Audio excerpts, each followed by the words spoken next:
Well, joining me on the line today is F. William Engdahl. He's an economist, a geopolitical analyst, and an author based in Germany. His latest book is entitled Gods of Money: Wall Street and the Death of the American Century. William, it's great to have you on the air on Follow the Money. Thank you so much for joining us from Germany this morning.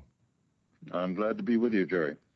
You have had a profound influence on my writing, and I know on several other people here in the states. Some of your work has spanned for the last several years some very provocative books.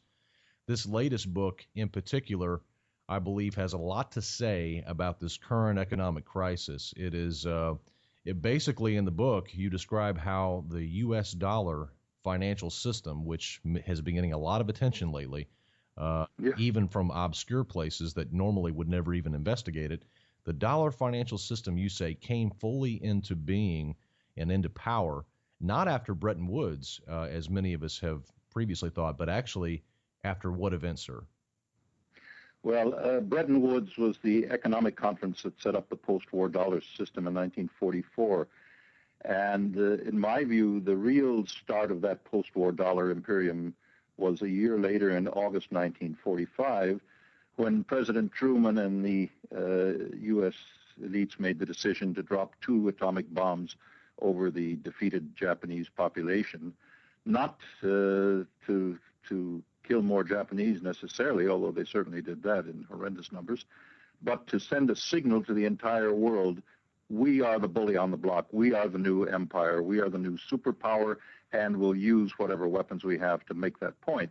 And after that, Europe, which was simply flat on their back after the war, buckled under, and even the British Empire was forced to swallow crow and play a junior fiddle to the United States and to Wall Street and to the U.S. oil giants around the Rockefeller Group.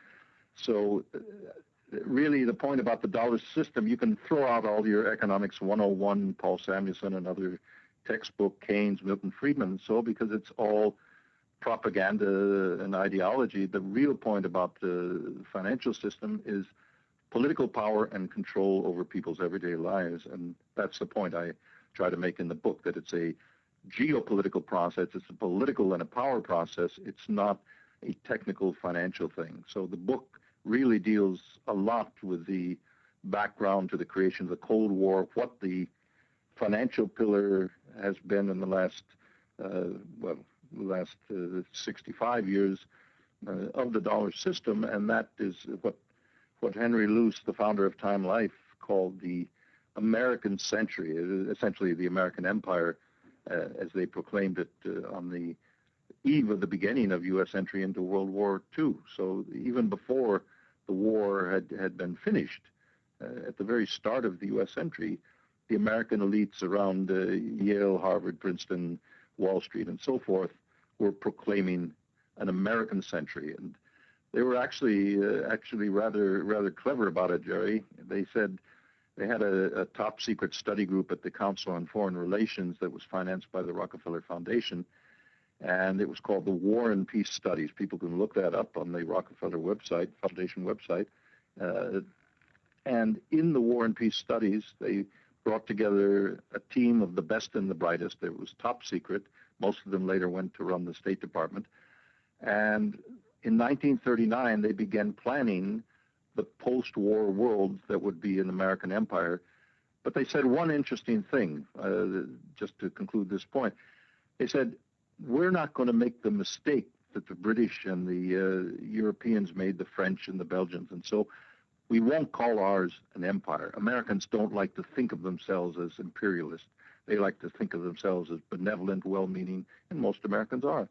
So they said, we'll call ourselves the defenders of the free enterprise system. We're extending liberty and freedom to the colonial peoples of the world in Africa and Asia and so forth. And we carry the torch of liberty, and that will be the flag that we wrap around our empire.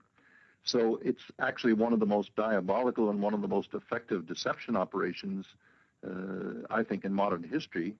Hats off to them for that. But the underbelly of it is, as we're seeing since 2007, when the financial system started coming unwound.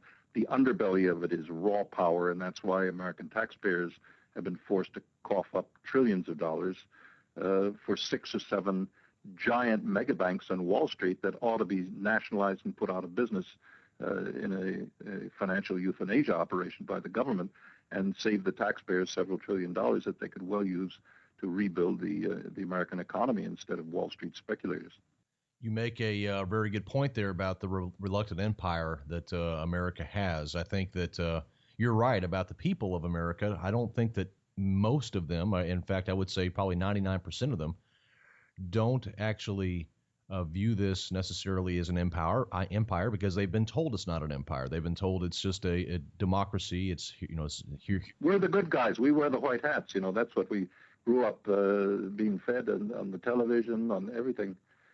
What you're referring to is a small group of elitists who are basically getting a stranglehold upon the power that America has built, and possibly precisely, and possibly you're even saying the fact that they were even there from the very origin and from the very genesis of it, and that they're using that money as an instrument of power, and we see that all over the world now. Talk about that elite. Who are they? What institutions do they have a stranglehold on? Well, if you trace, and the book does this, it goes back actually to the founding of the Republic and the American Revolution, and shortly afterwards when Alexander Hamilton set up the first Bank of the United States. What few people realize is that first Bank of the United States that Hamilton set up, the largest stockholders were the Rothschilds and other British banks in London against whom the American founding fathers had just fought a revolution to be free of. So they came in through the back door with Hamilton's bank. And the book traces the history of that power of money that this tiny elite has created over the American body politic, the American land space and population. And it's a systematic process. And at the end of the Second World War, I remember this well as a young boy growing up.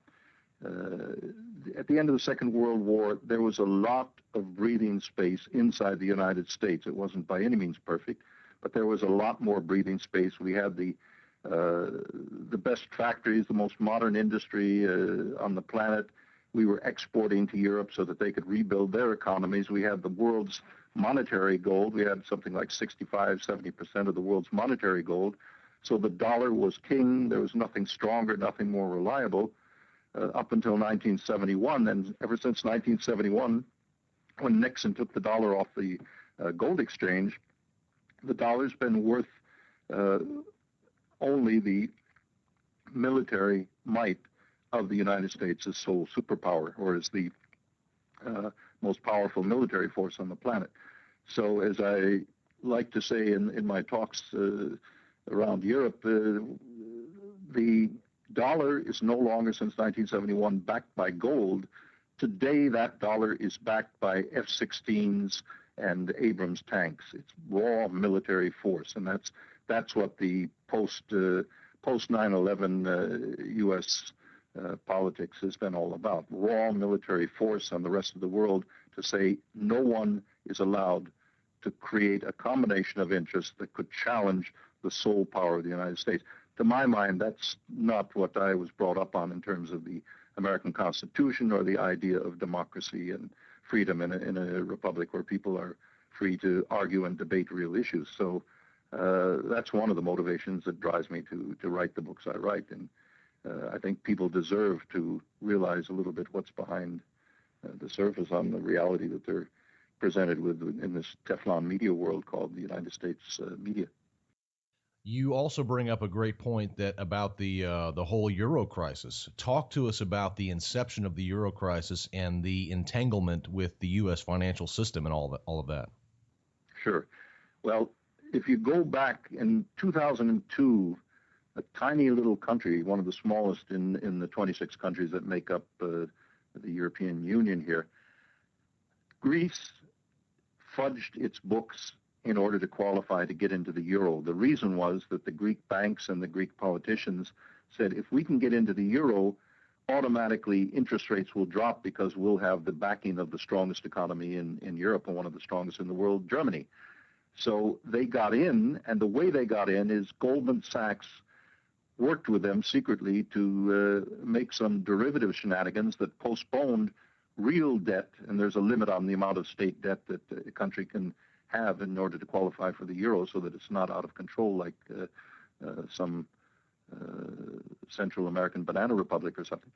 So Greece was able to cheat in order to get in the euro with the help of Goldman Sachs.